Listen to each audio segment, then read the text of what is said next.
এদিকে কোটা সংস্কার আন্দোলনকে ঘিরে দেশের চলমান পরিস্থিতি নিয়ে উদ্বেগ জানিয়েছেন বিদেশি ক্রেতারা। তবে বাংলাদেশ থেকে পোশাকের ক্রয়াদেশ বাতিল করা হবে না বলেও আশ্বাস দেন তারা। বিকেলে রাজধানীর উত্তরায় বিজিএমইএ কার্যালয়ে বায়ার্স ফোরামের সঙ্গে এক বৈঠক শেষে এসব কথা জানান বিজিএমইএ সভাপতি এস.এম. মান্নান কোচি। তিনি জানান, দেশে ইন্টারনেট সেবা পুরোপুরি সচল করা সহ নিরবচ্ছিন্ন সেবা দেওয়ার দাবি জানিয়েছেন বিদেশি ক্রেতারা। কোটা সংস্কার আন্দোলন ঘিরে সহিংসতায় গত 18 জুলাই রাতে ইন্টারনেট সেবা বন্ধ হয়, ফলে আন্তর্জাতিক বাজারের ক্রেতাদের সঙ্গে বন্ধ ছিল যোগাযোগ। এতে দেশের ভাবমূর্তি ক্ষুণ্ণ হয়েছে বলেও জানান খাত সংশ্লিষ্টরা।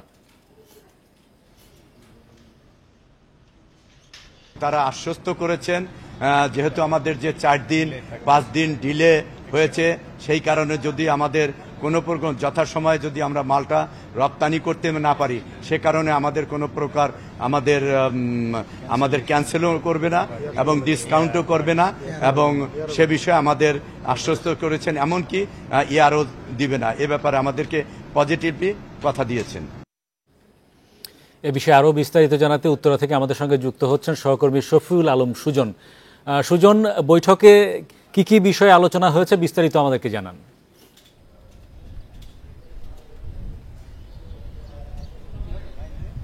বিজিএমইর সাথে বায়ার্স ফোরামের বৈঠক হয়েছে। বৈঠকটা কিন্তু রাজধানীর উত্তরায় যে বিজিএমই ভবন আছে সেই বিজিএমই ভবনে হয়েছে। বৈঠকটা আধা ঘন্টা থেকে 40 মিনিটের মতো এই বৈঠক হয়েছে। বৈঠক শেষে কিন্তু বিজিএমইর সভাপতি এস.এম. মান্নান কোচি তিনি সাংবাদিকদের সাথে কথা বলেছেন। সাংবাদিকদের সাথে প্রথমেই যেই কথাটির সাথে তিনি উল্লেখ করেছেন যে আমাদের যে ভাবমূর্তি, দেশের যে ভাবমূর্তি কিন্তু আসলে বিদেশি ক্রেতারা জিজ্ঞাসার প্রশ্নের হিসেবে বলেছে যে দেশের ভাবমূর্তি আসলে কিন্তু ক্ষুণ্ণ হয়নি। যে চলমান যে সহিংসতা, সেই সহিংসতায় কিন্তু যেই ক্ষতি হয়েছে, সেই ক্ষতির ক্ষেত্রে যে বিশেষ করে গার্মেন্টস এবং পোশাক শিল্পের যারা সংশ্লিষ্ট খাত সংশ্লিষ্টরা আছে, তারা যে পোশাক উৎপাদন করছে যদি কোনো কারণে দেরি হয় বা এই ঠিক মতো শিপমেন্ট দিতে না হয়, সেই ক্ষেত্রে কিন্তু অতিরিক্ত চার্জ কিন্তু তারা নেবেন। এবং বলেছে যে একটি কথা বারবার যে এবং তাদেরকে এই এয়ারে বিশেষ করে যে আপনারা জানেন যে বেশিরভাগ পণ্যই কিন্তু জাহাজে যায়, অনেক সময় হচ্ছে দ্রুত প্রয়োজনের ক্ষেত্রে এয়ারে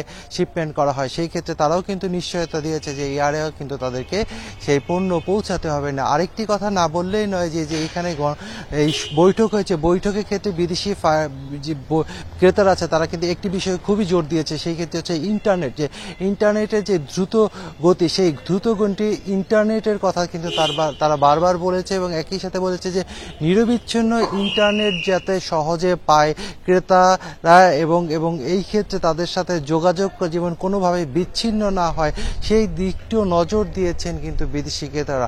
আরেকটি কথা বলি যে এই যে বৈঠক হয়েছে, বৈঠকে কিন্তু বারবার প্রশ্ন করা হয়েছিল দেশের ভাবমূর্তি ক্ষুণ্ণ হয়েছে কিনা। সেখানে কিন্তু বলা হয়েছে দেশের কোনো ভাবমূর্তি ক্ষুণ্ণ হয় না, কারণ যারা বাংলাদেশের সাথে দীর্ঘদিন ধরে ব্যবসা করে তারা কিন্তু দেশের পরিস্থিতি কিন্তু জানে। এর আগেও 2-1টি ধরনের এরকম ঘটনা ঘটেছে, সেই ক্ষেত্রে তারা কিন্তু আমাদের